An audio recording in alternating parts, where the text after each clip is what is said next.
সমাধান করা হবে ইনশাআল্লাহ। উপর থেকে কিছুই চাপিয়ে দেওয়া হবে না। তবে এইটুকু আমরা নিশ্চয়তা দিতে পারি, আল্লাহ যদি তার মেহেরবানিতে আপনাদের বুকে, আপনাদের ভালোবাসায় সমর্থনে সরকার গঠনের সুযোগ আমাদেরকে দেন, তাহলে কোনো শিক্ষিত চোরের হাত আপনাদের কোনো অংশ খেয়ে ফেলতে পারবে না, খেয়ে ফেলতে দেয়া হবে না। এই দুঃখী বাংলাদেশে সম্পদ লুট করে কিছু লোক, কিছু রাজনৈতিক দুর্বৃত্ত এবং কিছু লোক জনগণের সেবক হয়ে এমন এমন কাজ করেছে যে তারা দেশের সম্পদ লুণ্ঠন করে বিদেশে পাচার করেছে।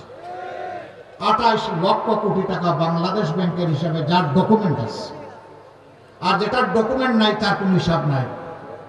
আমরা দেশবাসীকে কথা দিচ্ছি, আল্লাহ আমাদেরকে সুযোগ দিলে ওদের পেটের ভিতরে হাত ঢুকাইয়া জনগণের সম্পদ বের করে আনবেন। যা পারি, যতটুকু পারি, কোনো ক্ষমা নাই এই ব্যাপারে।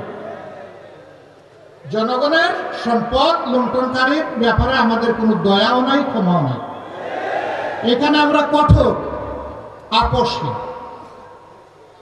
আর ভবিষ্যতের বার্তা হবে ফ্রম রাইট নাও, যেদিন এই সরকার শপথ নেবে, অতীতে যা করেছে এটা পরে দেখা যাবে, এখন থেকে কেউ আর কালো টাকার দিকে হাত বাড়াতে পারবে না। আমরা সম্মানের সাথে সকল পেশার, সকল শ্রেণীর রাষ্ট্রের সেবক, কর্মকর্তা, কর্মচারীদেরকে বাঁচার পরিবেশ তৈরি করে দেব। যারা ঝুঁকিপূর্ণ পেশায় দায়িত্ব পালন করেন তাদের স্যালারি হবে সম্পূর্ণ আলাদা। যিনি 9টা 5টা অফিস করেন, যার জীবনের কোনো ঝুঁকি নাই, নিরাপত্তার সাথে দায়িত্ব পালন করে আসেন, আর যে 24 ঘন্টা রাউন্ড দা ক্লক 2 চোখ তার খোলা রেখে দায়িত্ব পালন করতে হয়, তাদের উপরের বেতন কাঠামো এক হওয়া চরম বেহিসাবি।